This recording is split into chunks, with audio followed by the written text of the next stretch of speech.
Hello, and welcome to LURK, the Insomnia Files. If you're awake right now, staring into the dark while the rest of the world sleeps, you're in the right place. Many people listen to these stories to relax.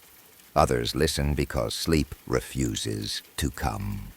Before we begin, leave a comment and tell me where you're listening from tonight. A bedroom, a car, a quiet house that doesn't feel as empty as it should. If these stories speak to you, make sure you like the video and subscribe. To LURK, the Insomnia Files. Now get comfortable, lower the lights, take a slow breath, and let's open tonight's file.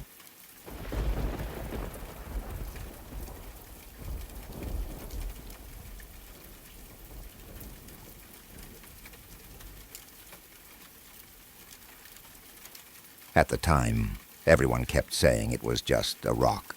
They said it over and over, like repeating it would make it true, like saying it out loud would somehow make it harmless. Yes, it came from space. And yes, it smashed into the ground with enough force to wake half the town. But still, they insisted, it was only a rock, about the size of a bowling ball. Nothing special on its own. What they really cared about was what was living on it. That was how humanity made first contact with life beyond Earth. Not with ships or signals or intelligent beings, but with something microscopic. A single-celled organism that scientists said had no resemblance to anything we had ever catalogued before. Something older than us, stranger than us, and far more adaptable than anyone could have imagined. It landed in my neighbor's field, right on the outskirts of our small town. I remember the sound vividly, a deep, thunderous crash that rattled the walls and jolted me awake in the middle of the night. For a few seconds I thought it was an earthquake. Then I saw the light. I looked out my bedroom window and saw colors rippling across the field, glowing blues, greens, and purples, like the pictures of the aurora borealis I had seen in science books. My little brother stirred in the bed across from mine. He was younger, easily frightened, and the noise had scared him awake. I got up and went to him, sitting on the edge of his bed and whispering, until his breathing slowed and he drifted back to sleep. I stayed there longer than I needed to, listening to the house settle, making sure he was really asleep. When I was sure, I quietly got dressed and crept toward the stairs. I moved slowly, carefully, placing each foot where I knew the wood was strongest. I almost made it all the way down without a sound. Almost. The last step betrayed me. It groaned under my weight, loud and sharp in the silence. My heart slammed against my ribs so hard, I was sure it would wake everyone in the house. Thump, thump, thump, thump. I froze, standing there in the dark, already imagining my father's anger, the punishment for sneaking out in the middle of the night. I held my breath, listening. After a long moment, I heard my father's familiar hitching snore drift down the hallway. Relief washed over me so fast. My knees felt weak. I waited another few seconds, then tiptoed to the door, slipped on my shoes, and stepped outside. The night air was cold, biting through my clothes and raising goosebumps along my arms. A steady wind cut across the fields, carrying with it a strange, metallic smell. I crossed into my neighbor's field, climbing over a small hill and down into a shallow dip in the land. At the bottom was a crater torn into the earth, still smoking faintly. Light poured out from within it, bathing the grass in an eerie glow. At the center lay the meteorite. Around it, strange growths had already taken hold. They looked like flowers, but nothing I could name. Their surfaces were black and glossy like polished onyx. Yet when I reached out and touched one, it felt soft, almost velvety, like felt. They pulsed faintly, as if alive in a way plants shouldn't be. That was when I heard the sound. A soft, broken whimper. I looked up and saw a raccoon near the edge of the crater. At first I didn't recognize it as an animal at all. Its fur was matted with something that looked molten, its skin warped and misshapen. Extra growths jutted from its side, long and thin, like insect legs trying to force their way out of its body. It was suffering. That much was clear. Fear snapped me back to myself. I ran. I didn't stop to think. I didn't look back. All I could think about was how I would be blamed, how sneaking out would somehow make this my fault. I sprinted home and hid in my bed, staring at the ceiling until morning came. By daylight, everything had changed. My neighbor found the meteorite early that morning and called the authorities. Before they arrived, my family went over to see what was going on. I tried to act normal, tried to pretend I was just as confused as everyone else. But when we reached the field, even I couldn't recognize it anymore.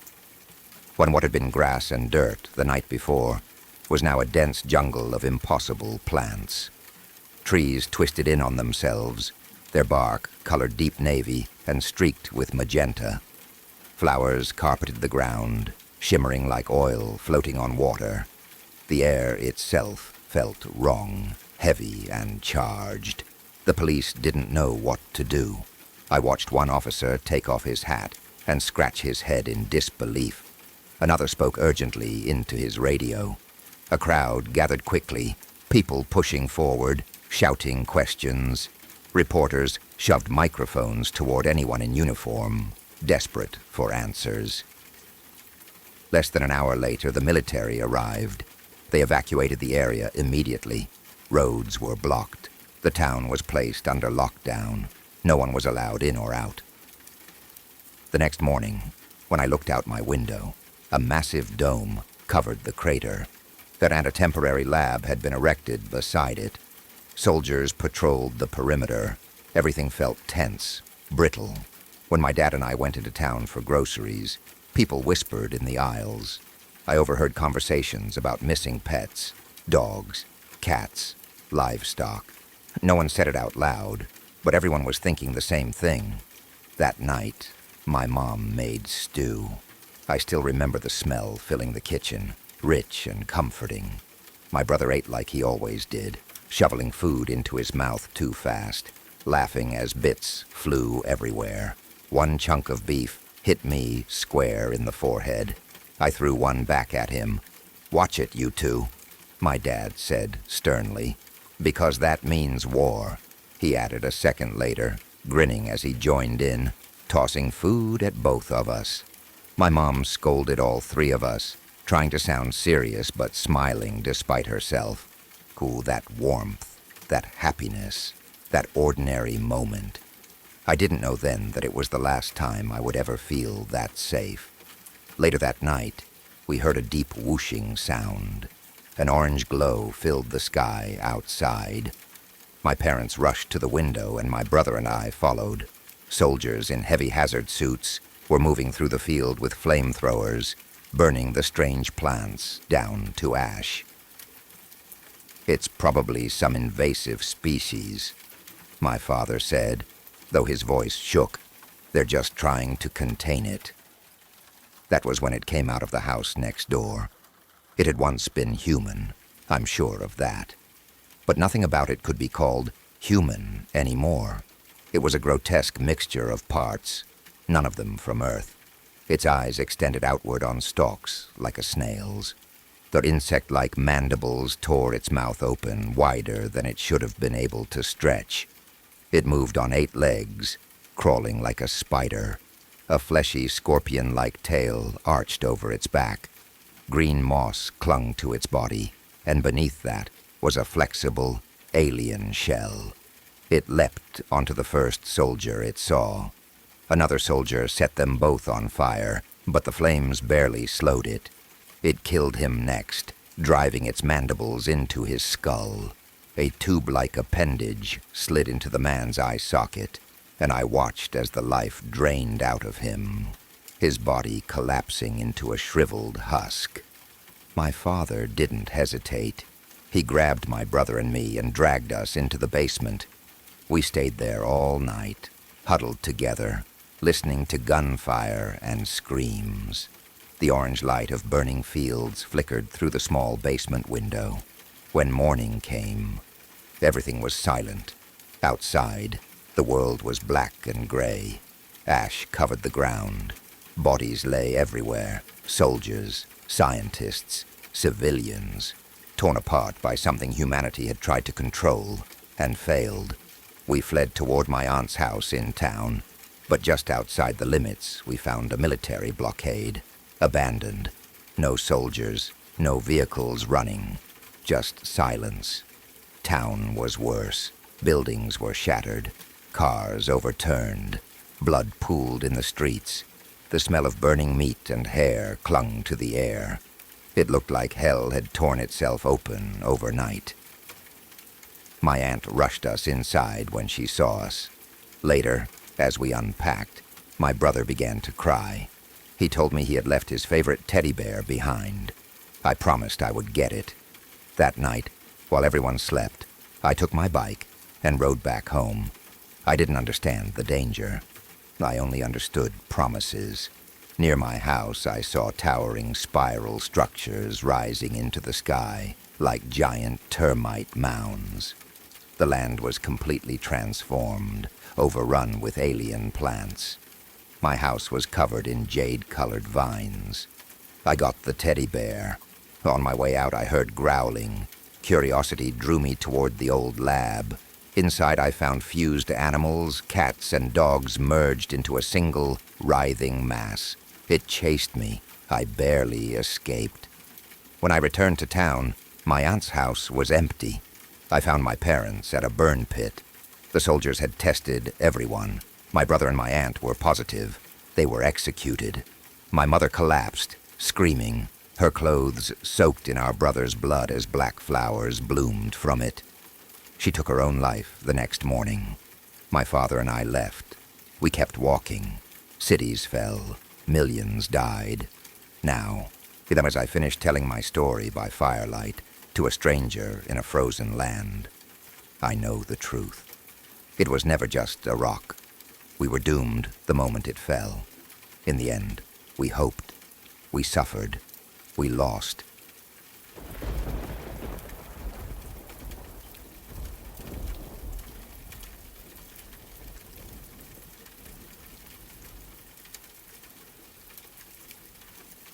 I am writing this so that whoever finds my body will understand that what I did, what I am about to do, was not an act of weakness or madness born from nothing. It was the result of having no other choice left. I am still haunted, even now, as I write these words, and death feels like the only door that remains open to me.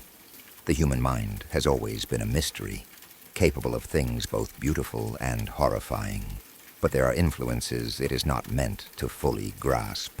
There are ideas, entities, truths that can break a person simply by being seen or understood. Ignorance, I have learned too late, is often safer than knowledge. Whatever the full truth is, I pray I never fully understand it. I only know that I saw enough to ruin any chance of peace, and that glimpse alone has left me restless, frightened, and exhausted beyond repair. I suppose I am fortunate in one final way. I will not be alive much longer to endure what comes next. I live in a place shaped by isolation and age. To the west, highlands rise and loom like silent watchers, their dark shapes cutting into the sky. To the east, there is only the endless blue of the ocean, stretching out farther than the eye can follow. Between these extremes lie thick stretches of bushland and forest, tangled and dense, pressing in around clusters of buildings that range from modern homes to crumbling structures from another era. My house stands among them, passed down through generations of my family. It has survived for over 100 years, rooted into the red, decaying earth like a stubborn relic that refuses to be buried. These walls have absorbed more than time. They hold whispers, memories, and secrets that only seem to surface after the sun sinks behind the mountains. I am the last of my family line. There are no children to inherit this place. Once I thought that was a curse. Now I see it as a mercy. When I am gone, these horrors will end with me, sealed away within these old walls and my grave. It was my own foolishness that started this final chain of events. I walked home alone late one night, something I rarely did. I remember the air being cold, whistling through bare branches overhead. The moon was new and low, offering little light, and the streets were silent except for the faint hum of distant lamps. As I crossed an old wooden bridge, the planks groaned beneath my weight. A narrow stream moved quietly below, reflecting almost nothing. This bridge had stood there for generations, erased by hands, long since turned to dust, and very little had changed around it in all that time. There was a strange familiarity to the place, like stepping briefly into a memory that did not belong to me. That was when I saw it. On the far side of the bridge, something lay half hidden in the grass. At first I thought it was a large stone or some kind of sculpture, misshapen and unnatural. Then it rose. It stood up slowly, unfolding itself until it towered over the surrounding trees. In that moment, there was no doubt that it was alive. I could not move. My body locked in place as fear rooted me where I stood. I stared into its eyes, bright and animal, filled with something ancient and cruel. They held me there, shaking and helpless, until it finally turned and disappeared into the forest. I ran. I do not remember how fast or how clumsily. I dropped whatever I'd been carrying. I felt pain in my joints and lungs, but none of it mattered. I locked myself inside my house and tried to convince myself it had been exhaustion, imagination, anything other than what I knew I had seen. But the image had already opened something in my mind. It dragged up a memory I had buried months earlier, one I had dismissed as the ramblings of a broken man. His name was Edmund Pierce, an estranged member of my family. By the time I met him again, he was homeless, sleeping outside an abandoned building in the city. I had passed him many times before, begging quietly for change. He wore an old suit, torn and stained, his body worn down by illness and exposure. Despite what people said about him, I knew his suffering was real. He did not drink, and he did not smoke. After eating, he always returned to that same building, but never went inside. One rainy afternoon, driven by curiosity, I asked him why. The look in his eyes changed instantly. There was something there that words cannot easily describe, something fractured and terrified. He led me into a nearby alley, overgrown and forgotten. I hesitated, but followed. Rats skittered behind boarded doors as rain hammered down on the roof above us. He sat me down on a stack of old newspapers and began to tell me his story. I should have left. Every instinct told me to leave. But I stayed. He spoke of illness first, of pain that medication could not touch, of dreams brought on by those pills, dreams that came back night after night. He described a place like a maze, built of stone, though filled with a strange reflective liquid that moved in ways that defied logic. He said he could feel it, feel everything, and then he told me about the thing he saw there, a dark, towering presence, a beast. When I asked how a dream could ruin his life, he snapped at me, panic breaking through his voice.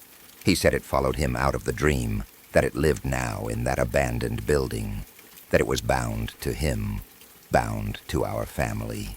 I decided then that he had lost his mind. I paid him and left. Not long after, Edmund died. They found his body outside the building he refused to enter. The door, once boarded shut, was open. People said teenagers must have moved his body while exploring inside. I believed that too.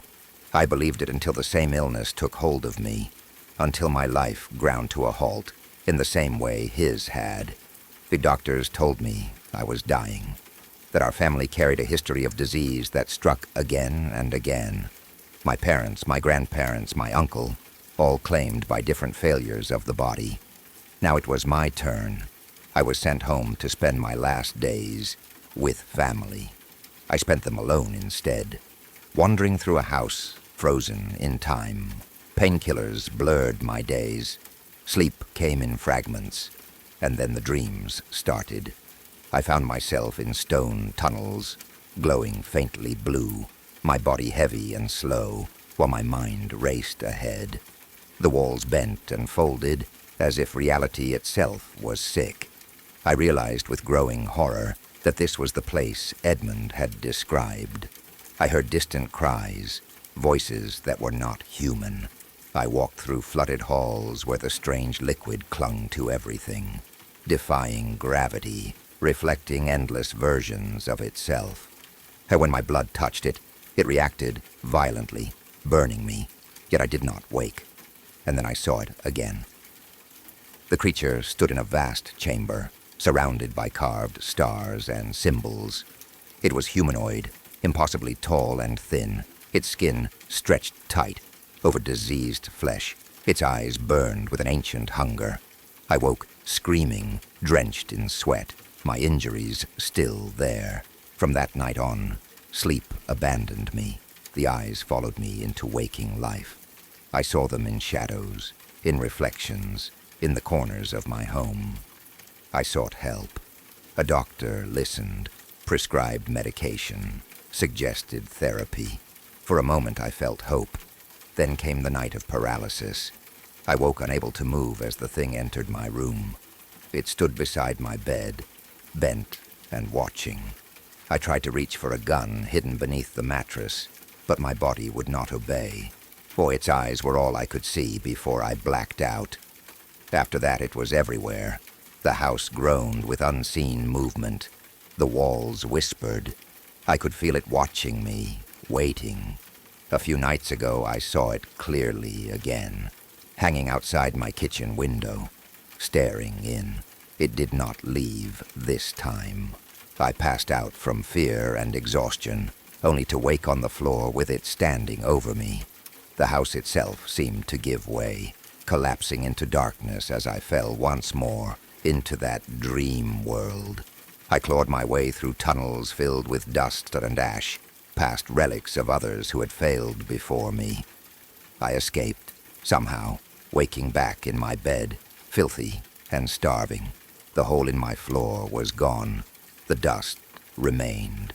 Now I am too weak to fight anymore. My body feels heavy. My mind frays. I know how this ends. I am writing this from my private library, the one room my father never touched. I have everything I need beside me: water, food, alcohol, and his old gun. I will see the creature again. Of that I am certain. Tonight ends this.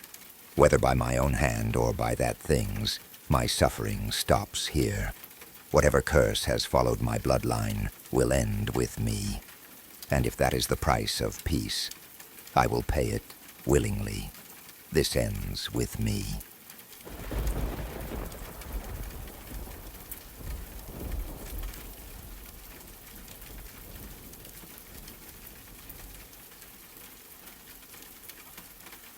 I work at a convenience store. At least that's what the sign outside calls it, though I have a hard time thinking of it as anything convenient. Most days, even now, it feels less like a normal store and more like something that slipped through the cracks of reality and settled here by mistake.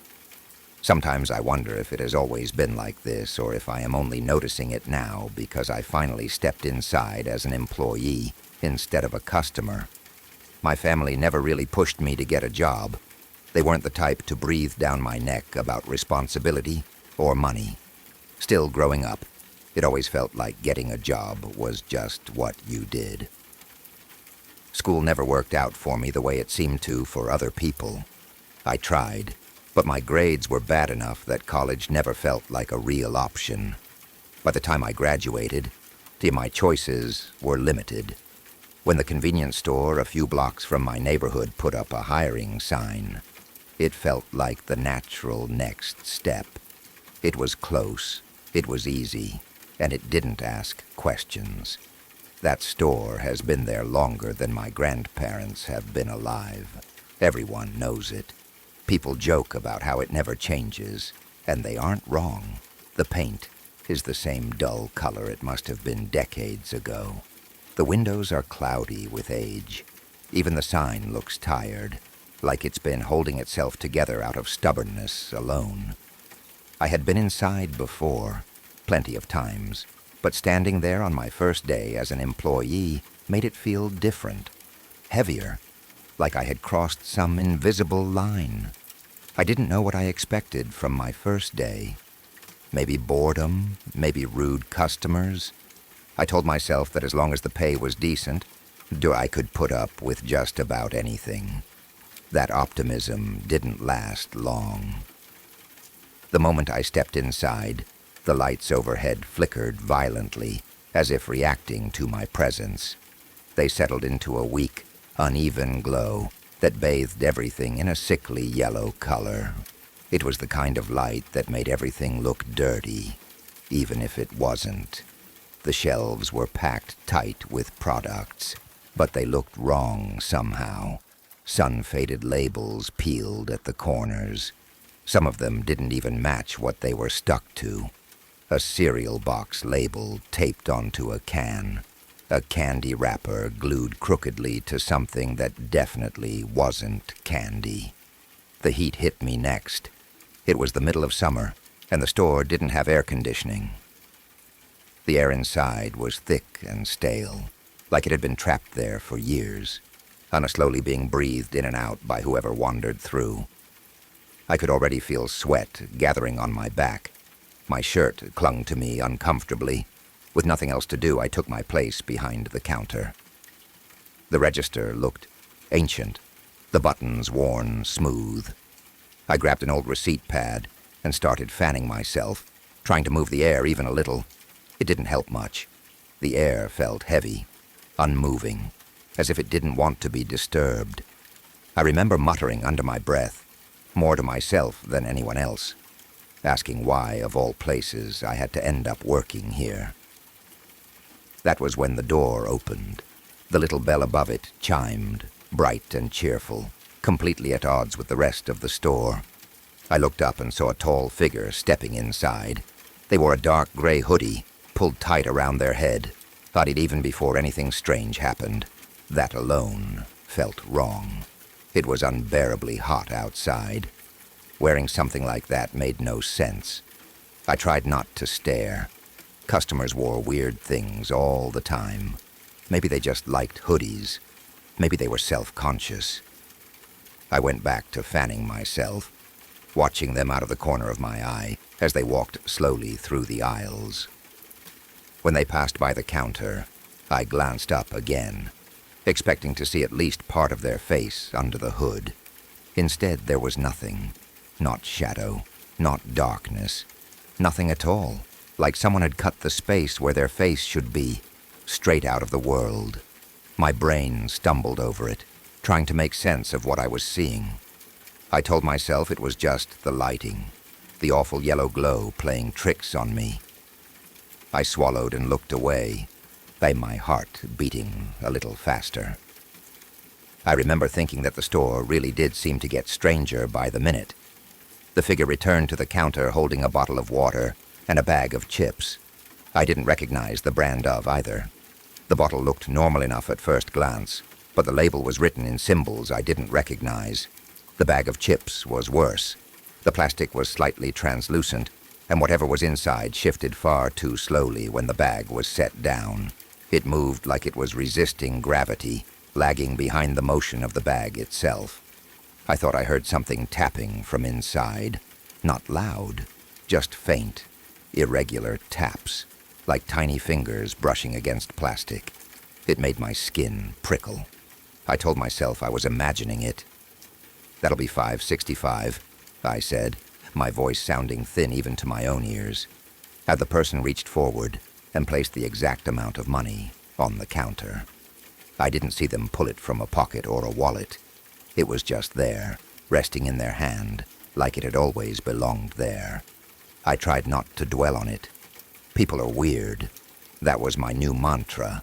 I picked up the items and placed them into a plastic bag. When I reached for the money, my fingers barely touched it before I recoiled. The coins and bills were ice cold. Not just cold like they'd been in an air-conditioned car. This was a deep, painful cold that bit into my skin instantly, like touching metal left outside in winter. The chill lingered in my palm even after I let go, spreading slowly up my fingers.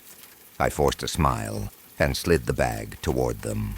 I made a stupid joke about the hoodie and heat stroke, laughing awkwardly at my own words. I could feel my face burning with embarrassment. I looked down at the counter, took a breath, and tried to steady myself before looking back up. They were still there. They hadn't moved an inch. "Are you okay?" I asked, my voice shaking despite my effort to sound calm. "Did I make you uncomfortable?" The silence that followed felt wrong. The low hum of the lights dulled. The old refrigerator behind me stopped buzzing entirely. It was as if the store itself was holding its breath. My stomach twisted. I opened my mouth to say something else, anything, but before I could, the figure raised a hand and slowly pulled back their hood. There was no face. There wasn't even darkness where a face should have been. It was a void, a complete absence. The light around it bent inward, stretching and warping as it disappeared into that emptiness. The yellow glow of the store didn't reflect or cast shadows. It was swallowed. Then the air vanished, not in a metaphorical sense, not emotionally. The air was physically gone. My lungs pulled in and found nothing. My chest seized painfully as my body demanded oxygen that wasn't there. The pressure in the room shifted violently. My ears rang. The lights above me exploded one by one with sharp cracks, glass raining down across the floor. I tried to gasp again, but there was still nothing to breathe. My vision blurred. I felt something warm and wet spill from my nose, dripping onto the counter in front of me. I clawed at my throat, my jaw locked tight, panic flooding every part of me as my body fought to survive. Then just as suddenly, the hood went back up. The air slammed back into the room all at once. I collapsed forward over the counter, coughing violently, dragging oxygen into my lungs in painful gulps. The lights flickered weakly. Several of them stayed dark, their shattered remains crunching under the figure's boots as they turned and walked toward the door. The bell chimed cheerfully as they left. I stayed where I was for a long time, coughing and shaking, my hands gripping the edge of the counter. When I finally managed to look up, the store felt different. The smell had changed. There was a metallic tang in the air, cold and sharp. The shelves weren't the same anymore. Items I was certain hadn't been there before now sat quietly among the normal stock. Jars filled with swirling fog that never settled. Candy bars that pulsed faintly under their wrappers, as if something inside them was alive. The refrigerator hummed again, louder than before, almost pleased. The money still sat on the counter where I had dropped it. Frost spread beneath it in a thin, delicate pattern, condensation clinging to the surface. I don't know what that thing was. I don't know why it shops here. I don't know why the store allows it. But judging by what this place sells when no one is paying attention, I don't think it was the strangest customer I'll ever see. And I'm really not looking forward to my next shift, just for a moment. If this is your first time here, I invite you to subscribe to LURK, the Insomnia Files. This channel is dedicated to real accounts, disturbing encounters, and unexplained moments shared by people who never expected anything to go wrong until it did. New files are released regularly, usually when most people are asleep. Turn on notifications so you don't miss the next case when the night feels a little too quiet. Now, back to the story.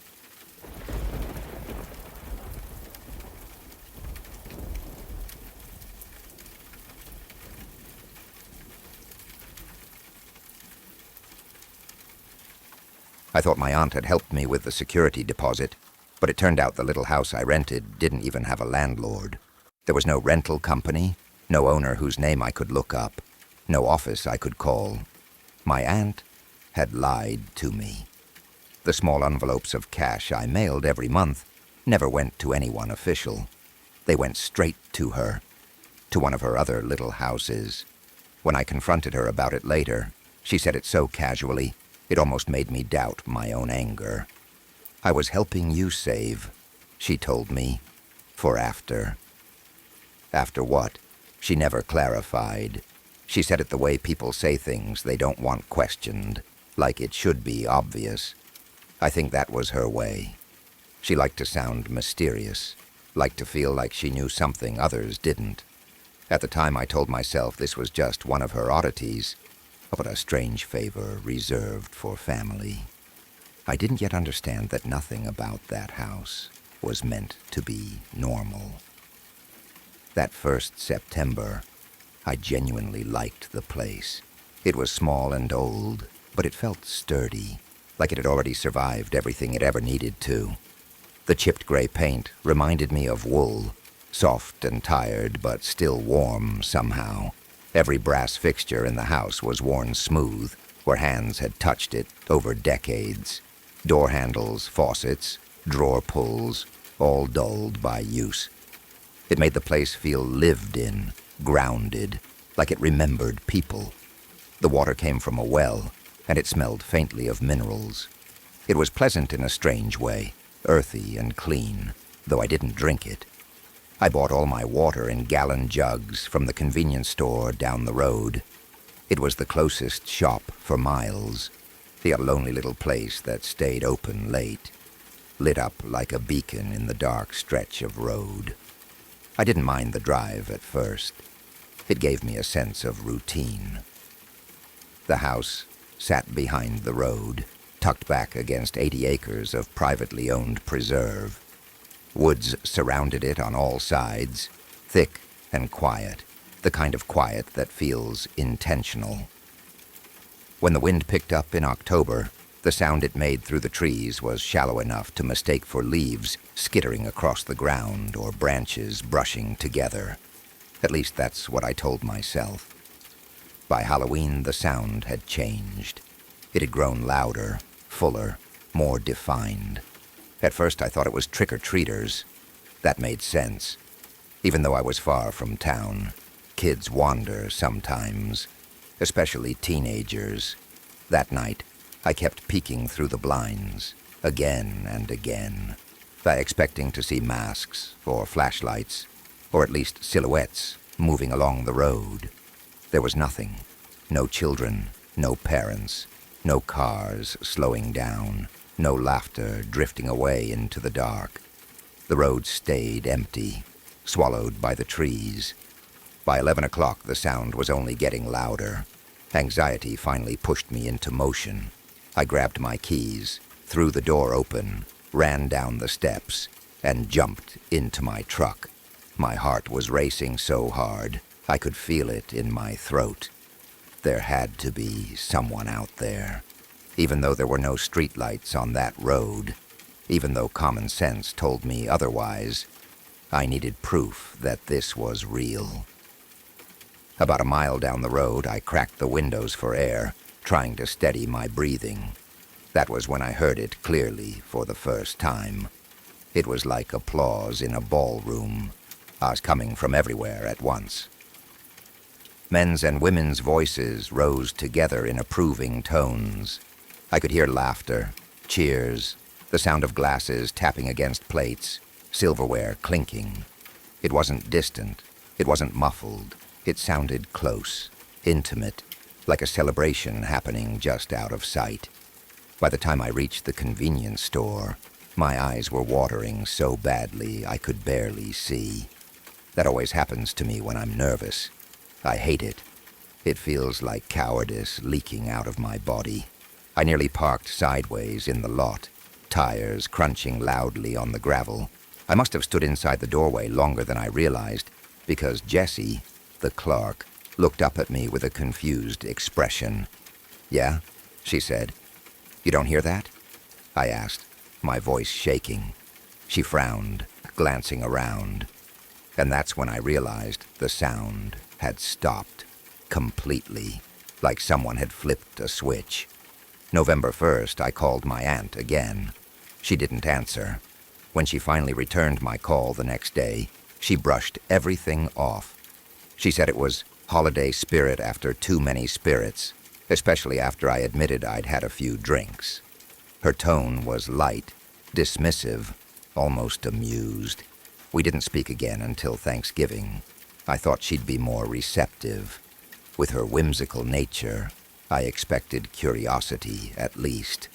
That frustrated me deeply. I didn't know it yet, but I was frustrated for the wrong reasons. Throughout November, I was shaken to my core. The sound started appearing during the daytime. Not constantly, but often enough that I couldn't ignore it. The first morning it happened, I honestly didn't believe it. Something that dreamlike shouldn't exist in sunlight. I woke up to cheers outside my window. Applause. Laughter. I even heard what sounded like string instruments settling against wooden floors, that soft clacking sound when someone puts down a violin or a cello after playing. I bolted upright and yanked the curtain aside. There was nothing there, just the stretch of grass between the house and the tree line, unmoving and empty. By the 16th, I called out of work. I couldn't stand the idea of hearing it while making coffee and pretending everything was normal. I called out again on the 17th. That wasn't like me at all, but my supervisor didn't argue. I think she could hear something was wrong in my voice. Those days blurred together. I mostly waited, then moved, then waited again. I sat on the couch with the window cracked, listening. When the applause started, I stood and pressed my ear to the sill. It stopped. I lay on my bed until it began again, but the moment I stepped into the living room, silence fell. It was like the sound was aware of me, reacting to my movement, my attention. When it stayed quiet for a while around noon, I went outside and sat on the side porch steps.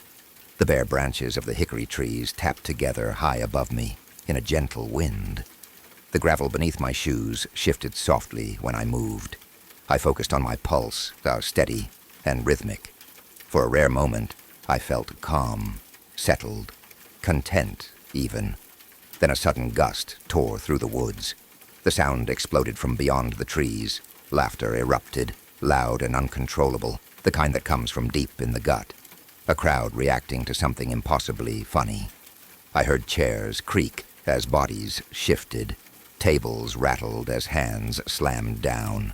Glasses shook violently. I jolted forward and fell off the porch step, hitting the dirt hard. The laughter grew louder, swelling into something overwhelming. I whipped my head around, nearly snapping my neck, searching for the source. My eyes burned, hot and watery. Tears spilled freely as I scrambled backward toward the door, pure terror gripping me. I slammed inside and locked the door, pressing my back against it. The sound continued, pounding against the walls, seeping through the windows. I slid down to the floor, hands over my ears, but it didn't help. It wasn't just noise, it felt like pressure, like something trying to push its way into me. That night, I didn't sleep. I sat on the kitchen floor until morning, lights on, staring at the door to the woods. For when Thanksgiving came, I drove to my aunt's place. I hadn't told her everything yet, but when I walked into her house, she looked at me for a long time before speaking. Longer than normal. "You're hearing it already," she said. I froze. She sighed, setting down her mug. I wondered how long it would take. That was when she finally told me the truth, or at least her version of it. The house wasn't just old. It was built near something. Not on it, not over it, but close enough to hear it. She called it a gathering place, a place where something listens, something that remembers crowds, applause, celebration. She said it wakes up sometimes, especially in the fall. "Why didn't you tell me?" I asked. She looked almost sad. "You wouldn't have gone." I moved out 2 weeks later. I don't live there anymore. Someone else probably does now. Sometimes, late at night, when the wind moves just right, I swear I can still hear it. Applause, laughter, waiting for someone to listen.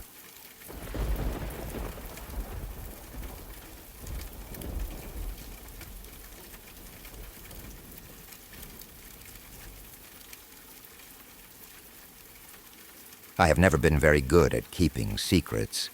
I like to believe I am, or at least I used to. But the truth is that whenever I had the chance to open up and spill everything I was holding inside, I usually did. Friends, strangers, people I had only just met. It never really mattered. If the moment felt right, the words would come out. Because of that, I still surprise myself when I think about how long I kept this one buried. Years have passed, and I have carried it quietly, letting it sit in the back of my mind like something half forgotten and half feared. Maybe that is why I am finally writing it down now. My name is Seamus, though nobody has ever really called me that. To everyone who knows me, I have always been Seamy. I am not going to tell my whole life story. That would take far too long, and none of it really matters, anyway.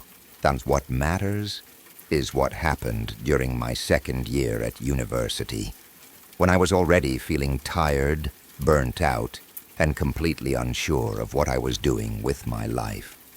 I was studying, working, and stressing myself into the ground, and even though I absolutely did not have the money for it, I decided I needed a break, a real one. I told myself I was going to take a gap year. Like most people my age, my first thought was somewhere warm, somewhere tropical. Southeast Asia seemed like the obvious choice. Thailand, Vietnam, maybe Bali. Everyone I knew was going to those places. Beaches, cheap drinks, backpackers everywhere. It all sounded fine, but also a bit boring in how predictable it was. Then, during a media class, I got chatting with a girl who completely changed my plans. She told me about her own gap year, how she had traveled through Central and South America while working as an English teacher. She called it TEFL, teaching English as a foreign language.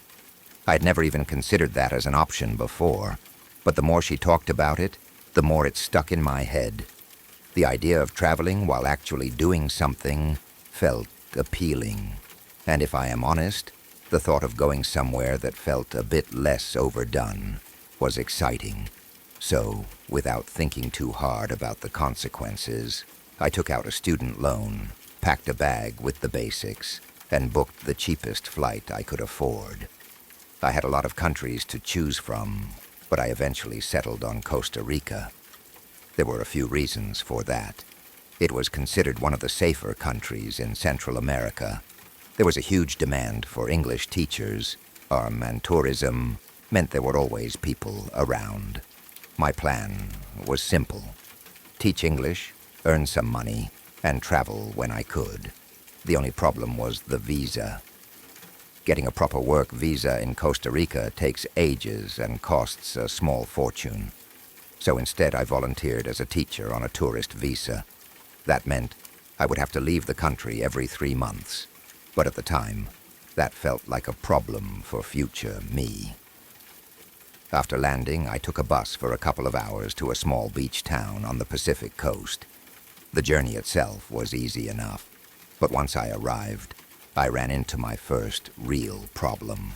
Costa Rica does not really use addresses in the way I was used to. Directions were vague and based on landmarks, so finding my host family's house turned into a long, sweaty walk in circles. Still, I did not mind too much.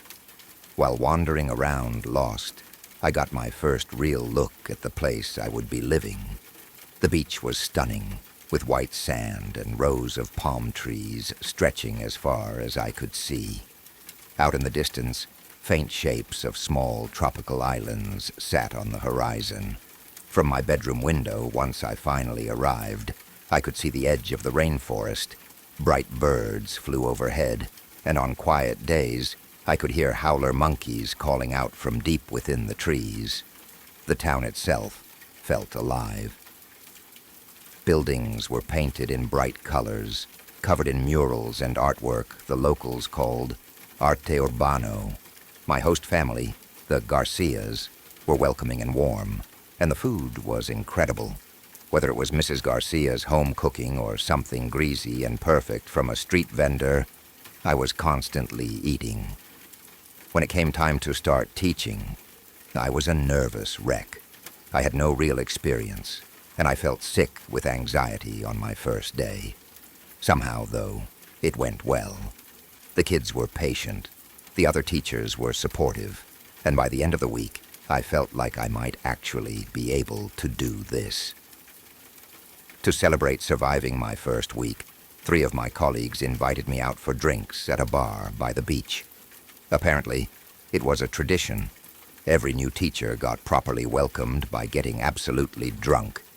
Katie was the first to raise her glass. She was American, cheerful, and had the straightest, whitest teeth I had ever seen in my life. Pura vida, she said with a grin. I asked her what it meant, feeling clueless. It's what people say here, she explained. It means easy life. Go with the flow. As the night went on and the drinks kept coming, the mood shifted. Then my colleagues told me about the next part of the tradition, the initiation. When they explained what they wanted me to drink, I honestly thought they were joking. It was vodka, but not normal vodka. This stuff had been filtered through dead baby snakes, poisonous ones. They insisted it was a local thing, that it made you immune to snake venom. I was certain it was hazing. There was no way I was putting that in my body. I made up an excuse about having a snake phobia, which was not true, but it worked for a while. After a few more drinks, though, my resolve weakened.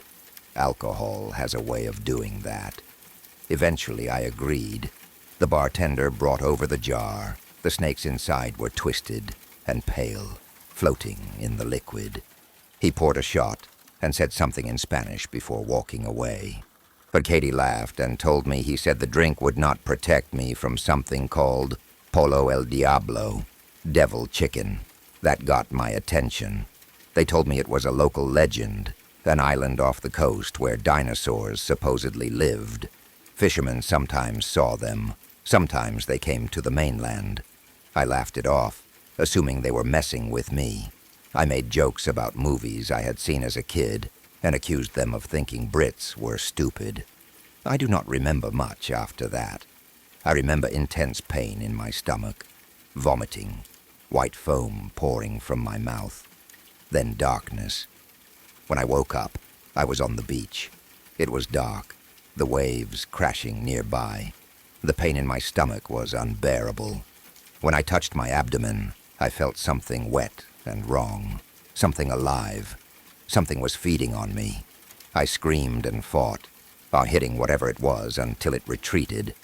When I stood up, my insides spilled out. I held them against my body and stumbled toward town, barely conscious. When people saw me, they screamed. Police arrived. Guns were drawn. Then I woke up in a hospital. Days later, Katie visited me. She told me the truth. She showed me a photo of what attacked me. A small feathered creature with a reptilian head and sharp teeth. A scavenger. A dinosaur. She explained that the locals knew. They kept it secret to protect the town from being overrun by tourists. People who saw the creatures were never believed. Phones came out too late. Stories sounded insane. I stayed in the hospital for weeks. Eventually, I went back to the UK. My gap year ended early. My body healed mostly, but the damage inside never fully went away. Infections set in. Now I have diverticulitis.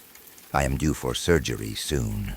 I promised Katie I would never tell anyone. But if I die, I want the truth somewhere. I want it written down. I want it known that what nearly killed me was real. If this is the end, then so be it. Wrestling my guts back from a living dinosaur is not the worst way to go.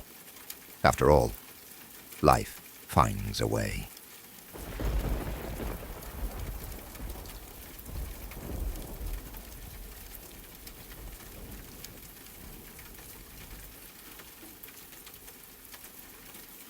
A man once arrived at a quiet hotel late in the evening, tired from travel and eager for sleep. The building itself was old, the kind of place that had been standing long enough to feel settled into its surroundings. The lobby smelled faintly of dust, polish, and something floral that had long since lost its strength. The lights were warm but dim, and the carpet muffled his footsteps as he approached the front desk. The woman behind the desk greeted him politely, her voice calm and practiced. She took his information, handed him a brass key attached to a heavy tag, and pointed him toward the hallway that led to the guest rooms. Just before he turned to leave, she paused, as if remembering something important. "As you go to your room," she said, "you'll pass a door that doesn't have a number on it. It's locked, and no one is allowed inside. Under no circumstances should anyone look into that room." Her tone was firm, not playful, and that alone made him take notice. He nodded, told her he understood, and started to down the hallway. At first he thought the warning was odd, but he was tired and didn't feel like asking questions. Hotels had their rules. Maybe it was a storage room. Maybe it was under renovation. Either way, it wasn't his concern. As he walked, he noticed how quiet the hallway was. The carpet was thick, the walls slightly uneven with age. The doors to the rooms were evenly spaced, each with a brass number plate. Then he saw it, a plain door with no number at all. It looked no different from the others except for that detail. Same wood, same handle, same keyhole. He slowed for a moment, remembering the woman's warning, then continued on to his room. That night, he slept deeply. Travel had worn him out, and whatever curiosity the strange door might have sparked was pushed aside by exhaustion. The next day passed normally. He went about his business, returned to the hotel in the evening, and once again walked past the unnumbered door. This time, he felt it more strongly. Curiosity tugged at him. Why would a hotel make such a point of warning guests about one room? Why forbid even looking inside? He told himself it didn't matter, and went to bed. But that night, sleep came slowly. His thoughts kept drifting back to the door. He pictured it over and over in his mind. Plain, silent, locked. The warning replayed in his head, and instead of calming him, it only made the mystery grow larger. Eventually, curiosity won. He got out of bed, slipped on his shoes, and quietly opened his door. The hallway was empty and silent, the lights casting long shadows along the carpet. His footsteps sounded louder than they should have as he walked back down the hall toward the door with no number. He stood in front of it for a long moment, listening. There was no sound from inside, no movement, no voices. Slowly he reached out and turned the handle. It didn't budge, locked, just as the woman had said. His heart beat a little faster. He told himself this was enough. He had checked. The door was locked. He should go back to his room. But then he noticed the keyhole. It was wider than modern ones, the kind you might see in much older buildings. Without fully deciding to do it, he bent down and looked through. Cold air rushed out of the keyhole and brushed against his eye, sending a sharp chill through him. He blinked, startled, but kept looking. Inside was a hotel room, much like his own. A bed, a small table, a chair, nothing unusual at first glance. Then he noticed the woman. She stood in the far corner of the room, facing away from the door. Her skin was completely white, not pale but unnaturally white, like fresh snow or polished bone. Her hair fell straight down her back, blending almost seamlessly with her skin. She leaned her head gently against the wall, unmoving, as if resting or listening to something only she could hear. He stared, confused and unsettled. She didn't turn. She didn't move. The room was silent. For a moment he wondered if she was sick, or if the lighting was playing tricks on his eyes.